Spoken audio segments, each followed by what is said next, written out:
Hola muchachos, ¿qué tal? Buenos días. Aquí tienen el horario para lunes, el 17 de octubre. Hope you guys had a restful, relaxing fall break.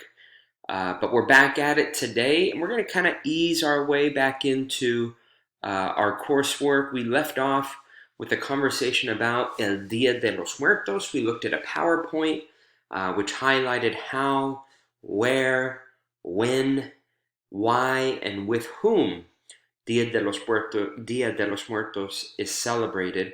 And we compared and contrast the key descriptions or details of the tradition, the celebration with Halloween.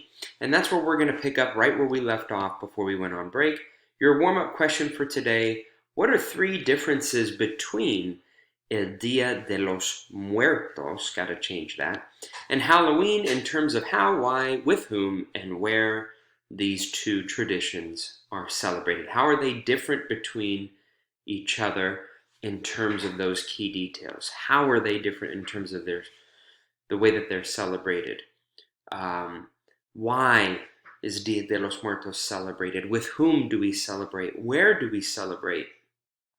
Etc. Should add when as well, and it's also different.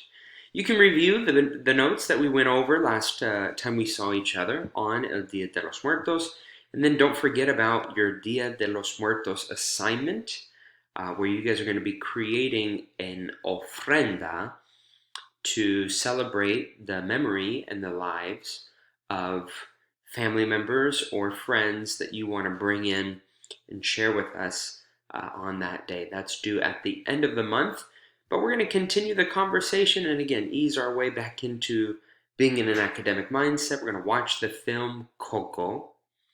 Some of you had said you had seen, but not all of you, and I feel like it's a film that's very appropriate. We watched some of the highlights before we left. There is an assignment that you have to go along with it, and let's go ahead and take a look at that now. So, not that.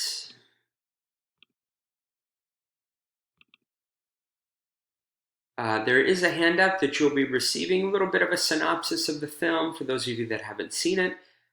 Most of it is in English, so there won't be any barriers at all to completing this assignment.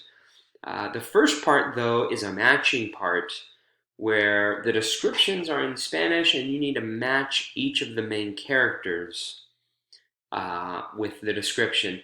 The main giveaway is going to be the noun that comes at the very beginning.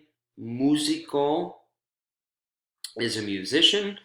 Artista is a cognate, of course, that's an artist. Perro, you probably know from Spanish 1, is dog.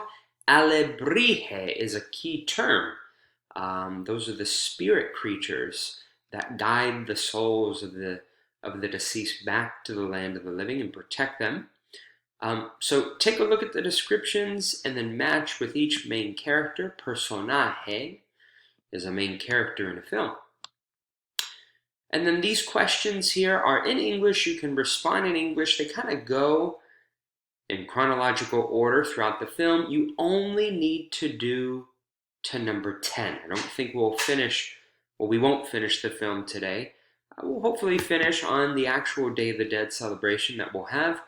But this assignment is due by the end of today, so you're only going to get to number 10, and everything else, 11 through 15, you are not required to do. So only do to up to number 10 for these questions are in English, and you can respond in English. And then these are short answer reflection questions, kind of circling back to where we left off at the end of last quarter. What have you learned about El Dia de los Muertos? How does your own culture compare in terms of how you celebrate the lives of those that have passed away? How is memory important in this film, and provide some examples? And how does Miguel overall change throughout the film? What does he learn, and provide some specific examples? So these are reflection questions for you to do, and these are due by the end of today. No homework at all due for next class. Just to make sure you have this film activity submitted by 11:59 p.m. tonight. And of course, you're welcome to use computers as you guys are enjoying the film. Enjoy the film, everyone, y nos vemos en clase. Ciao.